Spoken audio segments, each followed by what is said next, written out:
CNN 뉴스룸이 멈췄습니다. 뉴욕, LA, 시카고, 미국의 세 도시가 동시에 교통 시스템 마비 사태를 맞이했을 때 모두가 믿기 힘든 단 하나의 나라가 대안으로 떠올랐습니다. 바로 미국 기자들조차 무시하던 그 나라였습니다. 한평생을 냉철한 분석과 팩트로 살아온 CNN의 간판 PD, 사라 리처드슨은 이 상황이 도저히 납득되지 않았습니다. 왜 하필 한국이지? 그리고 마지못해 떠난 한국 출장.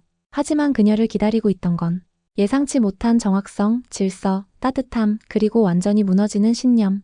전 세계를 충격에 빠뜨린 그 다큐멘터리. 그 놀랍고도 믿기지 않는 여정이 지금부터 시작됩니다. 본격적인 이야기 들어가기 전에 잠시만요. 이런 이야기 괜찮으시다면 좋아요로 마음 나눠주시고 구독으로 인연 이어가 주시면 감사하겠습니다. 안녕하세요. 저는 CNN 다큐멘터리 PD 사라 리처드슨입니다. 15년간 정치와 국제 분야를 취재해온 저는 늘 냉철함과 객관성을 무기로 삼아왔죠. 감정보다는 이성, 말보다는 결과를 중시하는 저널리스트로서의 정체성이 제 삶의 전부였습니다. 하지만 오늘 이 이야기는 제가 품고 있던 깊은 상처와 오래된 편견에 관한 고백입니다. 솔직히 말하자면 저는 한국을 믿지 않았어요. 아니, 정확히는 믿고 싶지 않았습니다. 대학 시절로 거슬러 올라가 보죠. 하버드에서 저는 중국계 유학생과 룸메이트가 되었습니다. 처음엔 다른 문화를 접할 수 있는 좋은 기회라고 생각했어요. 하지만 학기가 진행될수록 그녀의 행동이 이해하기 어려웠습니다. 시험 전날 제 노트를 몰래 보거나 과제를 베끼는 일이 잦았죠. 심지어 자격증을 위조한 사실까지 발각되었습니다. 내가 너무 서구적 기준으로 판단하는 걸까? 스스로에게 물었지만 정직과 성실은 보편적 가치라고 생각했어요. 그 경험이 동양권 문화 전반에 대한 깊은 경계심을 심어주었습니다. 여기에 더해 아버지의 영향도 컸습니다. 전직 군 장성이었던 아버지는 베트남전에 대해 이야기할 때마다 한국군에 관한 부정적인 언급을 빼놓지 않았어요. 한국군은 감정적이고 위험했다라는 말을 자주 들었죠. 어린 시절부터 들어온 이야기는 제 무의식 속에 깊이 각인되어 있었습니다. CNN에서 국제 다큐멘터리 시리즈를 기획하던 날 회의실 분위기는 열기로 가득했어요. 아시아 성장 동력을 조명하는 특집 다큐멘터리였습니다. 중국의 경제 성장, 일본의 로봇 기술, 그리고 한국은 어떨까요?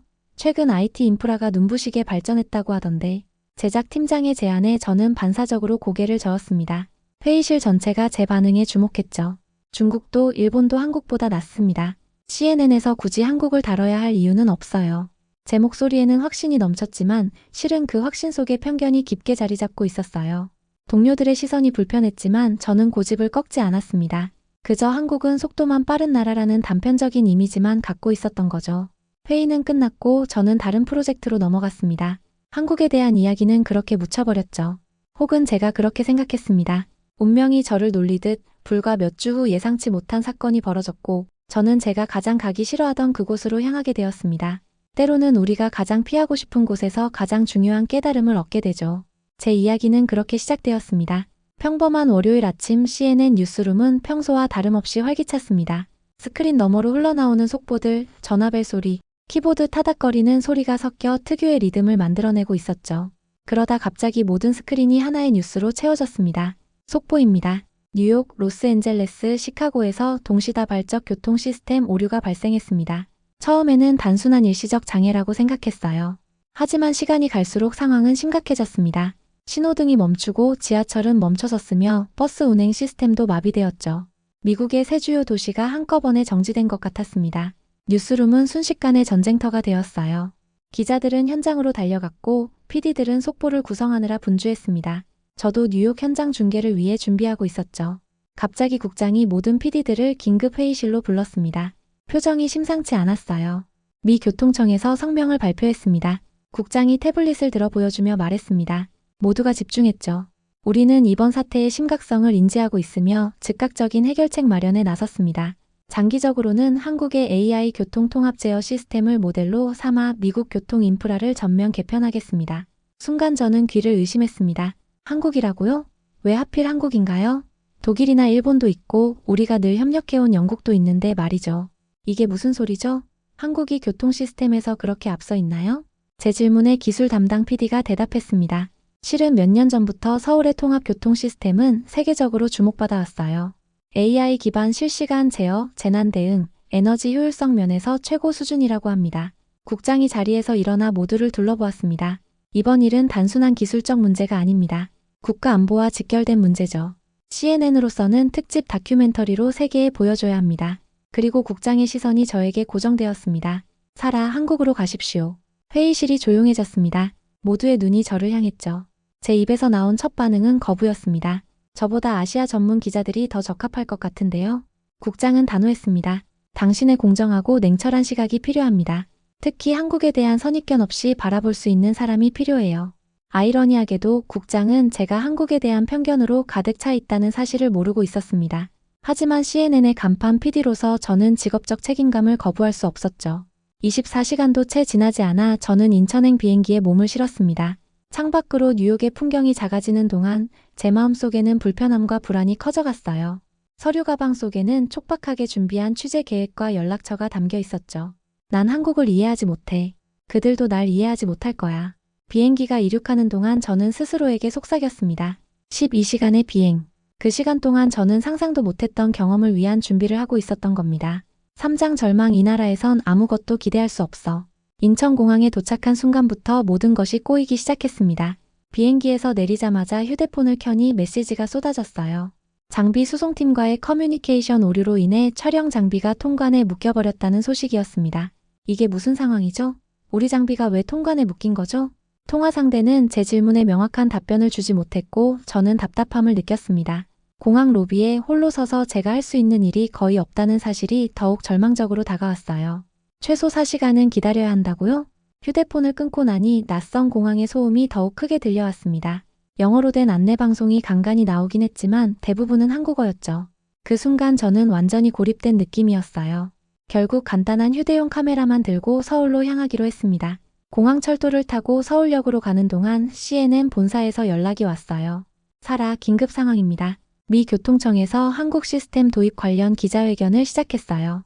서울에서 실시간 생중계가 필요합니다. 열차 안에서 저는 패닉 상태가 되었습니다.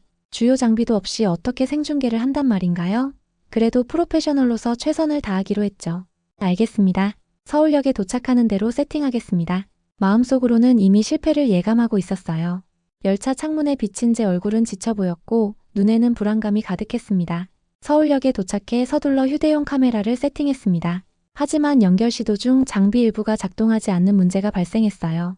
더 최악인 건 본사 제작국과의 통신이 두절되었다는 점이었죠. 안 돼, 제발. 저는 카메라를 들고 서울역 광장 한복판에 서 있었습니다. 주변으로는 바쁘게 오가는 사람들, 그들의 시선, 낯선 언어들. 모든 것이 저를 압도했어요. 여기서 CNN의 간판 PD로서 실패하는 순간을 상상해보세요. 그 순간의 무력감은 말로 표현할 수 없었습니다. 이건 실패야. 왜 하필 한국인가? 작은 목소리로 중얼거렸습니다. 몇 시간 전까지만 해도 뉴욕의 편안한 스튜디오에서 일하던 제가 지금은 낯선 나라의 기차역에서 망가진 장비를 들고 서 있었어요. 그것도 세계적인 보도를 위한 중요한 순간에 말이죠. 미국에서라면 이런 상황에 대처할 방법이 있었을 텐데 여기서는 아무것도 준비돼 있지 않아 보였습니다. 랜선도 안정적이지 않고 통역사도 없고 현지 지원팀도 연락이 닿지 않았죠. 제 머릿속에서는 최악의 시나리오가 그려졌습니다. CNN 헤드라인 한국 현지 생중계 실패로 특별보도 무산. 그리고 그 뒤에 따라올 비난과 질책들. 사람들은 저를 스쳐 지나갔고 아무도 제 상황에 관심을 두지 않았습니다. 서울역 앞 인파 속에서 멍하니 서 있는 제 모습은 마치 세상에서 가장 외로운 사람 같았어요. 휴대폰으로 본사의 상황을 설명하려 했지만 국제 로밍 연결도 불안정했습니다. 연결이 끊기고 다시 연결되고 또 끊기는 과정에서 제 인내심은 한계에 달했어요. 이건 불가능해. 난 여기 오지 말았어야 했어. 그 순간 정말 포기하고 싶었습니다. 제 경력에서 가장 어두운 순간이었죠. 한국에 대한 제 편견은 더욱 강화되는 것 같았어요. 모든 게 잘못되고 있었으니까요. 절망감에 빠져 주변을 둘러보았을 때 문득 서울역 전광판이 눈에 들어왔습니다. 그리고 그 순간 예상치 못한 변화가 시작되었습니다. 서울역 전광판에는 다음 열차 도착까지 2분이라는 메시지가 한국어와 영어로 번갈아 표시되고 있었습니다. 저는 그저 무심코 그 숫자를 바라보았죠. 당시 제 마음은 아직도 실패감과 좌절감으로 가득했으니까요. 2분이 지나자 정확히 그 순간에 열차가 플랫폼에 들어섰습니다. 정확히 2분. 초도 틀리지 않았어요. 그리고 더 놀라운 건 열차 문이 플랫폼 표시선과 완벽하게 일치하는 위치에서 열렸다는 점이었죠. 우연일 거야. 혼잣말을 했지만 직업적 호기심이 조금씩 살아나기 시작했습니다. 제 주변으로는 바쁘게 움직이는 사람들이 있었지만 아무도 서두르지 않는 듯 했어요. 마치 이런 정확성이 당연하다는 듯이 말이죠. 잠시 후 제 시선은 서울역 내부 시설로 향했습니다. 화장실을 찾아 들어갔는데 그곳은 제가 상상했던 것과는 완전히 달랐어요. 무료인데도 불구하고 호텔급 시설이었죠. 깨끗한 세면대, 충분한 휴지, 심지어 화장실 칸마다 비치된 핸드 세니타이저까지. 화장실을 나오면서 다국어 디지털 안내 시스템을 발견했습니다. 터치 한 번으로 영어, 중국어, 일본어, 그리고 여러 언어로 정보를 제공하고 있었죠. 제가 영어를 선택하자 상세한 지도와 함께 다양한 정보가 나타났습니다. 그 순간 처음으로 제 표정이 바뀌었어요. 무표정했던 얼굴에 작은 호기심이 스며들었죠. 말없이 휴대용 카메라를 꺼내 주변을 촬영하기 시작했습니다. 서울역 광장에 서서 제 시선을 끈 것은 곧게 뻗은 도로와 질서 정연하게 움직이는 차량들이었어요. 신호등이 바뀌면 모든 차량이 완벽하게 움직이고 멈추는 모습이 마치 안무를 보는 것 같았습니다. 그때 누군가 제게 다가왔습니다. 리처드슨 씨, CNN 취재팀이신가요? 차분하고 신뢰감 있는 목소리의 40대 남성이었습니다. 그는 자신을 박지훈 박사, 서울시 교통정책본부 책임자라고 소개했어요. 네, 맞습니다. 하지만 지금 장비에 문제가 있어서. 제 말을 끊으며 박지훈 박사가 말했습니다. 걱정 마세요. 이미 상황을 들었습니다. 임시 방송 장비를 준비해 왔어요. 그가 손짓하자 몇몇 스태프들이 장비를 들고 다가왔습니다. 불과 10분 만에 그들은 제가 몇 시간 동안 해결하지 못했던 문제를 완벽하게 해결했죠. 이게 어떻게 가능한가요? 제가 놀라움을 감추지 못하고 물었습니다. 박지훈 박사는 부드러운 미소와 함께 대답했습니다. 우린 정시에 도착하지 않으면 시민이 불안해합니다. 그래서 모든 것이 예정된 시간에 맞춰 진행되도록 항상 준비해두죠. 그의 말에는 자부심이 묻어났지만 과시하는 듯한 느낌은 전혀 없었습니다. 마치 일상적인 사실을 이야기하는 것처럼 자연스러웠어요. 방송 장비가 세팅되고 마침내 CNN 본사와의 연결이 이루어졌습니다. 메인 앵커의 목소리가 들려왔어요. 사라, 들려요? 준비되면 바로 생중계 시작하겠습니다. 흔들리는 마음을 가라앉히며 저는 프로페셔널의 표정으로 돌아갔습니다. 카메라 앞에 선 저는 서울역을 배경으로 미국 전역의 생중계를 시작했죠. 저는 지금 서울역에 있습니다. 미국의 주요 도시들이 교통 시스템 마비로 혼란을 겪고 있는 동안 이곳 서울에서는 모든 것이 정확한 시간에 맞춰 움직이고 있습니다. 방송 내내 박지훈 박사는 제 곁에서 전문적인 설명을 더해 주었습니다. 그의 유창한 영어와 명확한 설명은 저에게 큰 도움이 되었죠. 생중계가 끝나고 박지훈 박사는 제게 제안했습니다. 내일부터 본격적인 취재를 시작하시죠. 오늘은 충분히 피곤하실 테니 먼저 호텔로 모셔다 드리겠습니다. 그의 배려에 제 마음속 얼음이 조금씩 녹아내리기 시작했습니다. 물론 아직 완전히 녹지는 않았지만 처음으로 이 나라에 대한 호기심이 생겼어요. 호텔로 향하는 차 안에서 저는 창밖을 바라보며 생각했습니다. 내가 본 것은 시작에 불과한 걸까? 다음 날 아침 제 휴대폰 알람이 울리기도 전에 저는 이미 깨어 있었습니다. 15년 경력의 저널리스트로서 이런 예민한 감각은 꽤 중요한 자산이죠. 무언가 중요한 이야기가 시작될 것 같은 느낌, 저는 그걸 본능적으로 알아차립니다. 호텔 창문을 통해 서울의 아침 풍경을 바라보았습니다. 고층 빌딩들 사이로 햇살이 반짝이고 도로 위에는 이미 많은 차량들이 질서정연하게 움직이고 있었어요. 어제의 절망감은 이제 호기심으로 바뀌어 있었습니다. 박지훈 박사와의 약속 시간은 오전 9시. 서울시 통합교통관제센터를 방문하기로 했죠. 어제 도착한 촬영 장비들을 챙기며 저는 오늘의 취재가 어떻게 진행될지 시나리오를 그려보았습니다. 정확히 9시 로비에서 박지훈 박사를 만났습니다. 그는 어제와 마찬가지로 시간을 정확히 지켰죠. 좋은 아침입니다, 리처드슨 씨. 잘 주무셨나요? 네, 감사합니다. 오늘 일정이 기대되네요. 제 대답에 박지훈 박사는 살짝 미소 지었습니다. 그의 미소에는 곧 놀라운 것을 보게 될 거예요 라는 메시지가 담겨 있는 듯 했어요. 차로 30분 정도 이동해 도착한 서울시 통합교통관제센터는 외관부터 인상적이었습니다. 현대적인 건물 디자인 그리고 입구의 보안 시스템까지 모든 것이 첨단 기술의 집합체 같았어요. 이곳에서 서울 전체의 교통을 통합적으로 관리합니다. 박지훈 박사의 설명과 함께 우리는 메인 관제실로 들어섰습니다. 그 순간 저는 숨을 들이쉬었어요. 벽면 가득 채운 대형 스크린들에는 서울 전역의 실시간 교통 상황이 표시되고 있었습니다. 버스, 지하철, 택시까지 모든 대중교통수단이 하나의 시스템으로 통합 관리되고 있었죠. 이건 단순한 모니터링이 아닙니다. AI가 모든 교통수단을 실시간으로 제어하고 있어요. 카메라를 들고 촬영하면서 저는 질문을 이어갔습니다. 그렇다면 교통 혼잡이 발생했을 때는 어떻게 대응하나요? 박지훈 박사는 키보드 몇 번의 조작으로 특정 지역의 교통 상황을 확대해 보여주었습니다. 보세요, 이 지역의 혼잡도가 증가하고 있습니다. 시스템이 자동으로 인근 버스 노선의 배차 간격을 조정하고 있고 지하철역 입구의 게이트 개방수도 늘리고 있죠. 화면에서는 실시간 혼잡도를 색상별로 표시하고 있었습니다. 그리고 정말로 혼잡 지역 주변의 버스들이 재배치되는 모습을 볼 수 있었어요. 이 모든 것이 자동으로 이루어지는 건가요? 네, 기본적으로는 AI가 판단하고 제어합니다. 물론 인간 관제사의 최종 승인 과정은 있지만 대부분의 결정은 AI가 하죠. 촬영을 계속하면서 저는 실시간으로 본사의 영상을 전송했습니다. 곧 본사에서 메시지가 왔어요. 믿을 수 없다. 이 영상 그대로 방송에 내보내겠습니다. CNN 본사의 메인 앵커도 놀란 목소리였습니다. 제가 불과 48시간 전에 회의실에서 무시했던 바로 그 나라가 지금 미국 전역의 시청자들을 놀라게 하고 있었어요. 관제센터 투어를 계속하는 동안 박지훈 박사는 더 놀라운 시스템들을 보여주었습니다. 자동 정류장 제어 시스템은 특히 인상적이었어요. 이건 단순한 기술이 아닙니다. 사람 중심의 철학이 바탕이 되어야 해요. 박지훈 박사가 말을 이어갔습니다. 예를 들어보겠습니다. 갑작스러운 기상 변화가 있을 때 시스템은 어떻게 반응할까요? 그가 시뮬레이션 화면을 보여주었습니다. 특정 지역에 우박이 내리는 상황이었죠. 시스템이 기상청 데이터를 실시간으로 수신하면 영향 지역의 모든 정류장에서 자동으로 문이 닫히고 조명이 밝아집니다. 동시에 해당 지역을 지나는 버스 노선은 임시 대피 경로로 변경되죠. 정말로 화면에서는 우박 지역 주변의 모든 정류장 상태가 변화하는 것을 볼 수 있었습니다. 그리고 버스 노선이 실시간으로 재조정되고 있었어요. 이런 시스템이 실제로 작동하는 모습을 보고 싶으시다면 지금 나가볼까요? 마침 오늘 오후에 가벼운 비가 예보되어 있거든요. 저는 잠시 망설였습니다. 원래 계획에는 없던 일정이었지만 저널리스트로서의 직감이 가보라고 말하고 있었죠. 네, 좋습니다. 직접 보고 싶네요.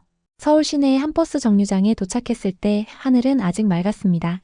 우리는 정류장 근처 카페에 자리 잡고 기다렸어요. 약 30분 후 갑자기 하늘이 어두워지기 시작했습니다. 이제 곧 비가 올 겁니다. 박지훈 박사의 말이 끝나기도 전에 정류장의 변화가 시작되었습니다. 측면 패널이 자동으로 내려와 바람막이 벽을 형성했고 조명이 밝아졌으며 디지털 패널에는 기상 경보가 표시되었어요. 정말 놀라웠습니다. 그리고 더 놀라운 것은 이 모든 변화가 실제 비가 내리기 약 2분 전에 일어났다는 점이었어요. 예측 기반 시스템이었던 겁니다. 이게 바로 우리가 지향하는 선제적 대응 철학입니다. 문제가 발생한 후 해결하는 것이 아니라 발생하기 전에 예방하는 거죠. 비가 정말로 내리기 시작했습니다. 처음엔 가볍게 그리고 점점 강해졌어요. 하지만 정류장 안은 완전히 보호되고 있었습니다. 시민들은 마치 일상적인 일인 것처럼 평온하게 버스를 기다리고 있었죠. 카메라를 들고 이 모든 순간을 담았습니다. 그리고 실시간으로 본사에 전송했어요. 사라, 이건 정말 놀랍군요. 오늘 저녁 뉴스의 헤드라인이 될 겁니다. 본사의 반응은 열광적이었습니다. 저는 처음으로 이 취재가 단순한 임무를 넘어 무언가 중요한 이야기가 될 것임을 느꼈어요. 박지훈 박사와 다시 차에 탔을 때 그는 말했습니다. 우린 계획보다 실행이 먼저입니다. 많은 나라들이 좋은 계획을 세우지만 실행에 옮기지 못하는 경우가 많죠. 우리는 빠르게 실행하고 문제가 있으면 즉시 개선합니다. 그의 말에 고개를 끄덕이며 처음으로 저는 한국에 대한 제 편견이 얼마나 잘못된 것이었는지 깨닫기 시작했습니다. 48시간 만에 제 질문에 대한 해답이 나오고 있었어요. 그날 저녁 호텔 방에서 저는 촬영한 영상들을 리뷰했습니다. 화면 속 서울의 모습은 제가 상상했던 것과는 완전히 달랐어요. 그리고 저는 생각했습니다. 내일은 이 도시의 또 다른 면을 볼 차례구나. 셋째 날 저는 일찍 일어나 서울의 아침을 맞이했습니다. 어제의 취재 내용이 CNN 본사에서 큰 반향을 불러일으켰다는 소식을 들었어요. 메일함에는 후속 취재를 요청하는 메시지가 가득했죠. 오늘은 박지훈 박사의 제안으로 평범한 서울 시민들의 일상 속에서 기술이 어떻게 자연스럽게 융합되어 있는지 살펴보기로 했습니다. 먼저 들른 곳은 주택가 근처의 무인 편의점이었어요. 이런 무인 점포는 서울 전역에 보급되어 있습니다. 박지훈 박사가 설명하는 동안 저는 카메라를 들고 편의점 내부를 촬영했습니다. 손님들은 물건을 골라 셀프 계산대에서 직접 결제하고 있었어요. 주목할 만한 점은 모든 연령대의 사람들이 이 시스템을 어려움 없이 사용하고 있다는 것이었습니다. 놀라운 점은 주류 구역 접근 제한 시스템입니다. 미성년자는 자동으로 차단되죠. 실제로 한 젊은이가 주류 코너에 접근하자 자동 알림이 울리고 연령 확인 절차가 진행되었습니다. 그는 자연스럽게 신분증을 스캔했고 확인 후 접근이 허용되었어요. 우리 시니어 세대도 이런 시스템에 완전히 적응했나요? 제 질문에 박지훈 박사는 주변을 둘러보다가 70대로 보이는 할머니를 가리켰습니다. 직접 물어보시는 게 어떨까요? 카메라를 들고 할머니께 다가갔습니다. 박지훈 박사가 통역을 도와주었어요. 이런 무인 시스템 사용하기 어렵지 않으세요? 할머니는 밝게 웃으며 대답하셨습니다. 처음엔 조금 어려웠지만 지금은 아주 편해요. 오히려 사람이 있는 가게보다 더 자주 이용합니다. 기다릴 필요도 없고 내 페이스대로 쇼핑할 수 있으니까요. 그 대답이 저를 놀라게 했습니다. 미국에서는 노년층이 새로운 기술에 적응하는데 어려움을 겪는 경우가 많은데 여기서는 모든 세대가 함께 기술 발전의 혜택을 누리고 있었어요. 편의점을 나와 우리는 근처 버스 정류장으로 향했습니다. 그곳에서 아이를 안고 있는 젊은 엄마를 만났죠. 서울에서 아이와 함께 대중교통 이용하는 게 안전하다고 느끼시나요? 그녀의 대답은 확신에 찼습니다. 물론이죠. 서울은 위험하지 않아요. 모든 버스와 지하철역에는 CCTV가 있고 응급 상황 발생 시 즉시 대응 시스템이 작동합니다. 밤늦게도 아이와 함께 이동하는데 전혀 불안함이 없어요. 그녀의 말에서 당연함이 느껴졌습니다. 이런 안전과 편리함이 특별한 것이 아니라 일상적인 것으로 여겨지고 있었어요. 우리는 잠시 근처 카페에 앉아 인터뷰 내용을 정리했습니다. 박지훈 박사가 커피를 주문하는 동안 저는 노트북을 열어 오늘의 관찰 내용을 빠르게 메모했어요. 이건 그냥 평범한 일상이에요. 시민들과의 인터뷰에서 반복적으로 들었던 이 말이 계속 제 머릿속을 맴돌았습니다. 그들에게는 이 모든 첨단 시스템이 특별한 것이 아니라 당연한 것이었어요. 바로 그 점이 저를 가장 놀라게 했습니다. 커피를 마시며 박지훈 박사와 대화를 이어갔습니다. 한국의 교통 시스템이 이렇게 발전한 계기가 있었나요? 박지훈 박사는 잠시 생각에 잠겼다가 대답했습니다. 우리는 늘 바쁜 사회였어요. 시간을 엄청나게 중요시하죠. 그래서 모든 시스템이 정확하고 효율적으로 작동해야 했습니다. 또한 인구 밀도가 높아서 조금만 시스템에 문제가 생겨도 큰 혼란이 일어나요. 그래서 필요에 의해 발전한 면이 크죠. 그의 설명이 합리적으로 들렸습니다. 필요가 혁신을 이끈 거죠. 오후에는 CNN 본사와의 화상회의가 있었습니다. 제가 지금까지 취재한 내용을 공유하는 자리였어요. 회의 중 저는 처음으로 공개적으로 제 생각의 변화를 인정했습니다. 솔직히 말씀드리자면 저는 한국을 오해했습니다. 제 말에 회의실이 조용해졌습니다. 모두가 놀란 표정이었죠. CNN의 냉철한 사라 리처드슨이 자신의 오판을 인정하는 일은 거의 없었으니까요. 제가 본 것은 단순한 기술의 발전이 아닙니다. 이것은 사람 중심의 철학과 시스템이 완벽하게 조화를 이룬 결과물입니다. 미국이 배워야 할 점이 많다고 생각합니다. 회의가 끝난 후 국장으로부터 메시지가 왔습니다. 사라, 훌륭한 관찰이야. 이 내용으로 K-인프라 특별 시리즈를 정규 편성하기로 했어. 자세한 계획은 내일 논의하자. 그날 밤 호텔 창문 앞에 서서 서울의 야경을 바라보며 생각했습니다. 불과 3일 전 이 도시에 대한 제 마음은 편견으로 가득 차 있었어요. 그런데 지금은 제 내면에 큰 변화가 일어나고 있었습니다. 당신들이 보여준 건 기술이 아니라 철학이었다. 창에 비친 제 얼굴에는 오랜만에 진정한 미소가 떠올라 있었습니다. 나흘째 아침 저는 이제 서울의 리듬에 익숙해져 있었습니다. 규칙적으로 도착하는 지하철, 정확한 시간에 맞춰진 신호등, 그리고 도시 곳곳에 존재하는 첨단 기술들. 하지만 이제 저는 그 표면 아래에 있는 철학을 더 깊이 이해하고 싶었어요. 오늘은 박지훈 박사와의 마지막 인터뷰가 예정되어 있었습니다. CNN 특별 시리즈의 핵심이 될 대담이었죠. 인터뷰 장소로 선택한 곳은 서울의 한 공원이었어요. 기술보다는 사람에 초점을 맞추고 싶었기 때문입니다. 박 박사님, 지난 며칠간 정말 놀라운 시스템들을 보여주셨습니다. 그런데 궁금한 게 있어요. 한국의 이런 발전 뒤에 있는 핵심 가치는 무엇인가요? 박지훈 박사는 잠시 생각에 잠겼다가 대답했습니다. 우리는 빠른 기술보다 정확한 휴먼 시스템을 지향합니다. 카메라를 들고 그의 표정을 가까이서 촬영했습니다. 박지훈 박사의 눈빛에는 확신이 담겨 있었어요. 기술은 목적이 아니라 수단입니다. 최종 목표는 항상 사람의 삶을 더 안전하고 편리하게 만드는 것이죠. 그의 말이 제 마음에 깊이 와닿았습니다. 미국에서는 종종 기술 자체가 목적이 되는 경우가 많았어요. 더 빠르게, 더 화려하게. 하지만 여기서는 달랐습니다. 그럼 시스템을 설계할 때 가장 중요하게 생각하는 요소는 무엇인가요? 접근성입니다. 모든 사람이 쉽게 이용할 수 있어야 해요. 노인, 어린이, 장애인. 누구도 소외되지 않도록 하는 거죠. 실제로 제가 지난 며칠간 관찰한 모든 시스템은 놀라울 정도로 직관적이었습니다. 복잡한 매뉴얼 없이도 누구나 쉽게 이용할 수 있었죠. 우리는 공원을 천천히 걸으며 인터뷰를 계속했습니다. 주변으로는 평화롭게 휴식을 취하는 시민들이 보였어요. 박사님, 미국은 현재 교통 시스템의 위기를 겪고 있습니다. 한국의 경험에서 배울 수 있는 가장 중요한 교훈은 무엇일까요? 기술은 사람을 지켜야 합니다. 그의 단호한 대답이 인상적이었습니다.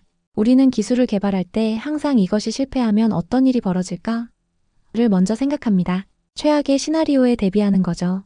완벽한 시스템은 없기 때문에 실패했을 때도 사람이 안전할 수 있는 방법을 항상 고민합니다. 그의 말을 들으며 제 시선은 근처 버스 정류장으로 향했습니다. 전광판 아래 질서 정연하게 줄 서 있는 시민들의 모습이 보였어요. 그 장면은 인간 중심 사회의 상징처럼 느껴졌습니다. 박사님, 마지막 질문입니다. 개인적으로 가장 자랑스러운 시스템은 무엇인가요? 박지훈 박사는 미소 지었습니다. 자랑스럽다기보다는 가장 보람을 느끼는 것은 시스템이 아니라 시민들의 표정입니다.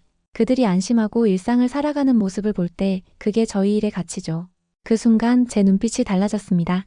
카메라 뒤에 숨어있던 냉철한 저널리스트가 아니라 진정으로 감동받은 한 사람으로서 그를 바라보고 있었어요. 이건 데이터가 아니라 감동이네요. 저도 모르게 중얼거린 말이었지만 마이크가 그 말을 놓치지 않았습니다. 박지훈 박사는 부드럽게 웃으며 고개를 끄덕였죠. 인터뷰를 마치고 카메라를 내리면서 저는 이번 취재가 제 경력에서 가장 특별한 순간 중 하나가 될 것임을 직감했습니다. 이것은 단순한 기술 보도가 아니었어요. 한 사회의 철학과 가치관에 관한 이야기였죠. 호텔로 돌아가는 길 박지훈 박사와 작별 인사를 나눴습니다. 리처드슨 씨, 짧은 시간이었지만 한국의 진면목을 보여드릴 수 있어 기뻤습니다. 아니요, 제가 감사드려야죠. 저의 편견을 깨는 소중한 경험이었습니다. 우리는 악수를 나눴고 그 순간 제 마음속에는 이미 다음 이야기가 그려지기 시작했습니다. 이것으로 끝이 아니라 새로운 시작이 될 것 같았어요. 호텔에 도착해 CNN 본사에 오늘의 인터뷰 영상을 전송하면서 저는 첨부 메시지를 남겼습니다. 이것은 단순한 취재가 아닙니다. 우리가 잊고 있던 가치에 대한 이야기입니다. 뉴욕으로 돌아온 지 일주일 후 CNN 본사 대형 스크린룸에 앉아 있었습니다. 오늘은 제가 서울에서 취재한 내용을 바탕으로 한 특별 다큐멘터리 서울에서 배우는 미래 도시의 비전이 방영되는 날이었죠. 카운트다운이 시작되고 화면에 서울의 아름다운 야경이 펼쳐졌습니다. 제 내레이션이 흘러나왔어요.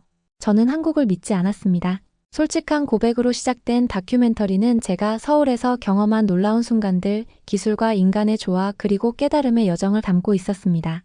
40분간의 방송 내내 회의실은 숨소리조차 들리지 않을 정도로 조용했어요. 다큐멘터리가 끝나고 불이 켜졌을 때 국장이 먼저 박수를 치기 시작했습니다. 이어서 모든 동료들이 기립박수로 화답했죠. 사라, 이건 단순한 취재가 아니야.